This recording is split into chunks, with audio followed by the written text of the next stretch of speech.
Печорская администрация подверглась жесткой критике со стороны главы республики. Сегодня на очередном заседании республиканского правительства Владимир Уйба раскритиковал неспешность чиновников в решении проблем аварийной школы номер 4. Виктория Палкина расскажет подробнее.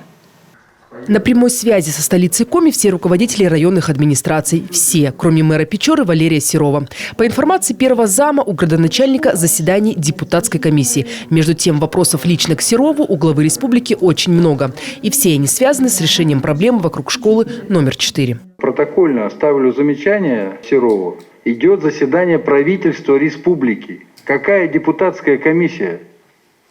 Заседание правительства. Куда выше-то еще?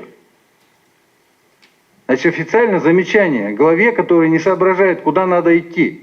У республики была возможность отремонтировать проблемную школу уже в этом году. Но печорские власти не успевают к середине марта подготовить необходимую документацию. А значит, сроки капитального ремонта отодвигаются. К сожалению, в восстановленные сроки администрация Печоры не представила документы, имея причины по неисполнению контракта по подготовке ПСД.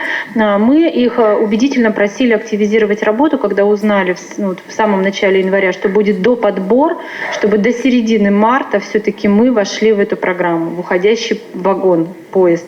Но вот сейчас у меня есть актуальная информация на вчерашний день, что администрация не успевает подготовить проектно-сметную документацию, и, соответственно, у нас практически нет шансов заявиться на федеральное финансирование.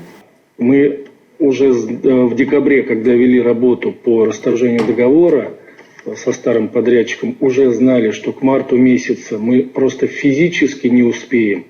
Мы озвучили сроки апрель месяц, и в апреле мы готовы будем зайти только на государственную экспертизу.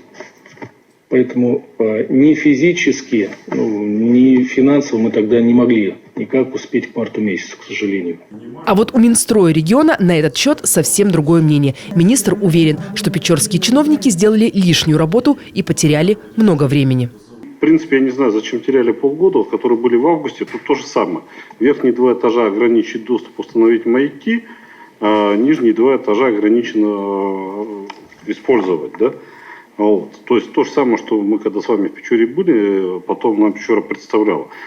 Дальше, по идее, на основании этого заключения надо было дальше нанимать проектную организацию, которая должна была сделать проект капитального ремонта либо реконструкции школы по результатам этого обследования.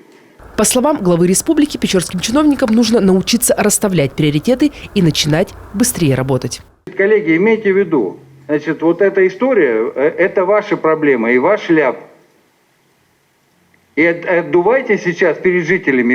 Это ваша задача организовать учебный процесс. Мы вам все плечи подставили, и левое, и правое, и голову. Вы ими не воспользовались.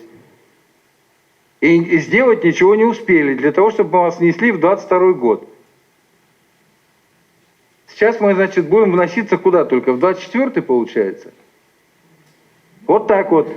24-й год. Это результат.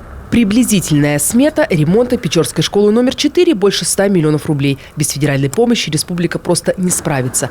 И ведь Москва готова помочь, но чиновникам на местах нужно быть порасторопнее. И, судя по настроениям, руководство Печоры еще ждет серьезный разговор с главой республики. И уже не онлайн, а офлайн.